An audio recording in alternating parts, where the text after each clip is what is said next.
Hey guys, it's Brian from Stogie Review. I am here with another video cigar review, this time of the Henry Clay Tattoo.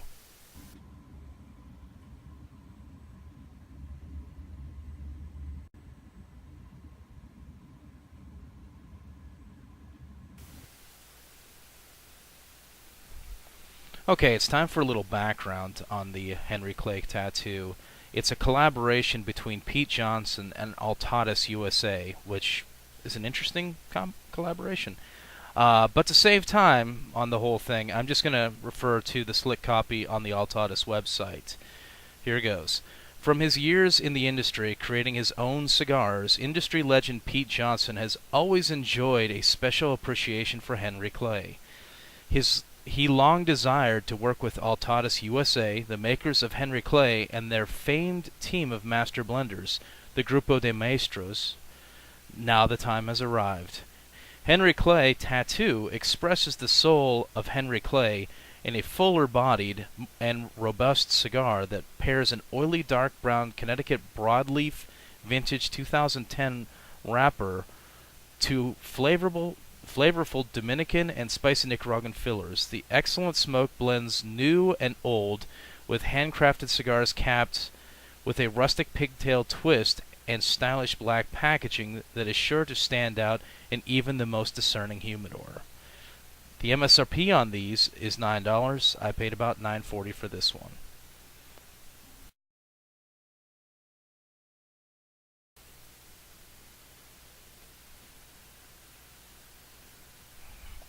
I've been smoking this for a few minutes now, and it's time to report back with some initial observations.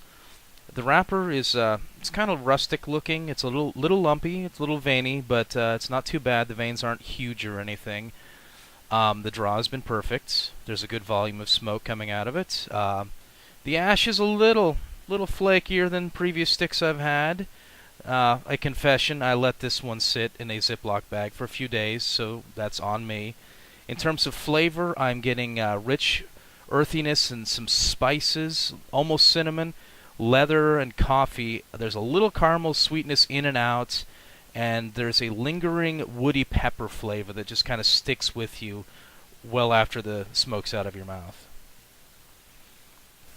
It's interesting, a lot of cigar review websites out there have this listed as a 6x52 Toro.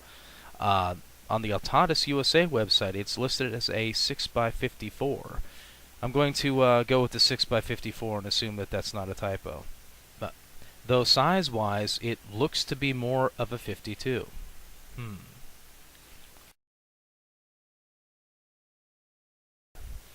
going to say we're about halfway into the cigar at this point, and it's pretty tasty right now. It's really hitting its stride. I don't get as much of the kind of the earthier notes that I got earlier, and any kind of real pepper. It's maybe a little wood, but a lot of rich caramel and coffee, and even a little bit of chocolate. And I'm trying to decide if I taste a little bit of kind of a nuttiness in there as well. There's something in there that's something like that, but yeah.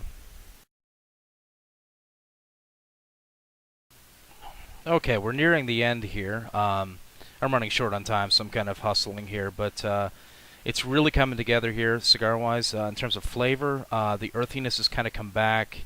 The coffee's a little bit more like an espresso. There's some chocolate. There's still some caramel. The wood and the pepper have returned. There's some nice spices that are in there again. Those had kind of disappeared in the middle section, so it's really good. It's great here at the end. In terms of the burn, it's actually fairly even. It was a little more wavy throughout, but it seems to be behaving a little bit more now that I've gotten it down here towards the end.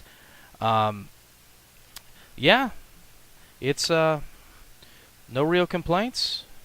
I mean, it could burn nicer, it could be less flaky, but you know, it's not a big deal. Just make sure you ash it.